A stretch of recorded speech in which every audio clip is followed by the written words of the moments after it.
All right, everyone. Welcome to Simply Bitcoin, channel that breaks down all the daily Bitcoin news, daily fail, meme review, and of course, the software releases. All right, let's kick it off with the numbers. Here we go. Dark Moody Dashboard. We are currently sitting at a block height of 657,893. Bitcoin price, 18,668. Chain rewrite days, 606. Total lightning capacity, 1,043.23 BTC.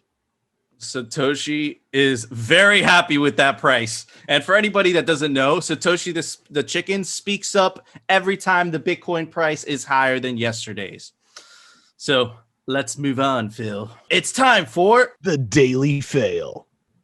It's actually brought to us by Max Kaiser, but it's about Mark Cuban. Mark Cuban had some interesting words to say about the corn today. Such a funny guy. Here we go, guys. Here's the thing about crypto, particularly Bitcoin. Bitcoin is worth what somebody will pay for it. Did you ever see someone who collected baseball cards and they were really proud of the baseball cards because they kept on saying they were going to go up in price? Comic books, same thing, even artwork. There's no real intrinsic value. You can't eat a baseball card or shouldn't eat a baseball card. Your artwork might look good on the wall, but not much you can do with it. Bitcoin, there's even less you can do with it. At least I can look at my baseball card and go, ooh, that's my favorite player. That's Roberto Clemente. I can look at artwork and go, wow. Crypto is a key that is so complicated for 99% of the population. Do you put it in a device? Do you print it out? How do you keep from being hacked? Who's going to host it for you? It's just so difficult that it's only worth what somebody will pay for. I'd rather have bananas. I can eat bananas. Crypto, not so much. Look, I can make a great argument for blockchain. There's a lot of applications and they'll be used, but you don't need. All right, guys. Okay, so look. The fact that he's comparing it to baseball cards and comic books right there goes to show how disingenuous and absolutely ridiculous this is. Now, for the people that don't know about Mark Cuban, he was involved in a ICO back in 2017, late 2017, early 2018, called Unicoin Gold. And that is a total shitcoin that totally robbed people of millions of dollars and went absolutely nowhere. So while he sits there spouting off this, grandiose type of, jargon, trying to essentially scare people away from Bitcoin, you got to remember this guy's nothing but a scammer. Absolutely. And not to mention, he got sued by the SEC. Yeah. And he had to pay for that ICO scam. And not to mention, the best part about it was the end. There's some solution in blockchain, but there isn't a solution in Bitcoin. This is a little bit of blockchain, but no Bitcoin. Blockchains are horrible. Blockchains are a very inefficient database. That's what they are, right? Nobody needs a slow database. You don't need a slow database in your everyday applications. That doesn't help movies. It doesn't help music. It doesn't do any of these things. You don't need to store any of this stuff over there. Absolutely. This is the trick. This is the technology trick that they get you with, where you sit there and start to think, oh my God, yeah, what if I have this storage token?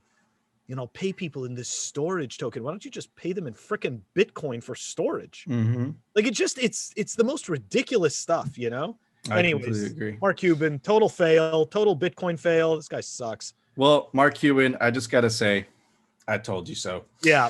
Phil, it's time for the daily meme review. I haven't seen it. I have not seen this meme. I'm so excited. Shout out to Bitcoin Movie Clips. By the way, by Bloody Bitcoiner, we were tagged from them to review this meme, and we will happily do so because we love the Matrix. All right. Get your meme pants on, everybody. I've already reviewed it.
That's better.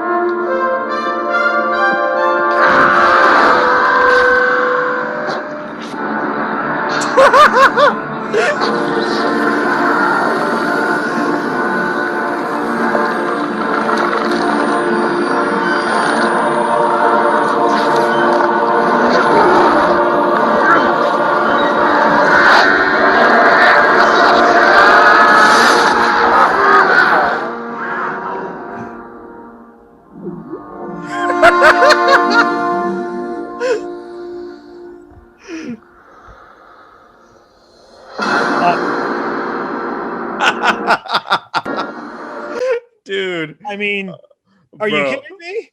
Dude, okay. All right. 11. All right, you know what? I broke the scale even further. 12.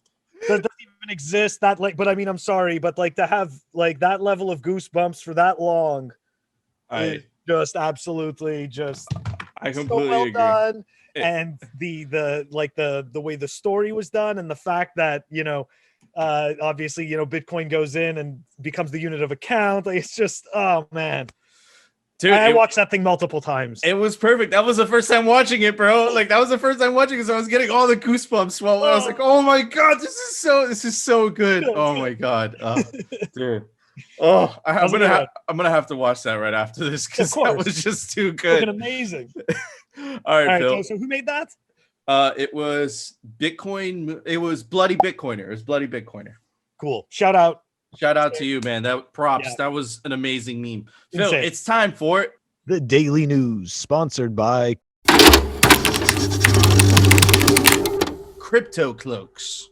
All right. So why am I bringing this up? So shout out to Hal Finney. And why am I bringing this up? So this was the first kind of this is the first, indication that anybody was running Bitcoin. Hal Finney tweeted this in January 10th, 2009. He tweeted running Bitcoin. And why am I doing this? Why am I pulling this up? Well, Raider B on Twitter found this very interesting video of Hal Finney talking about zero knowledge proofs, right? Here from Hal Finney.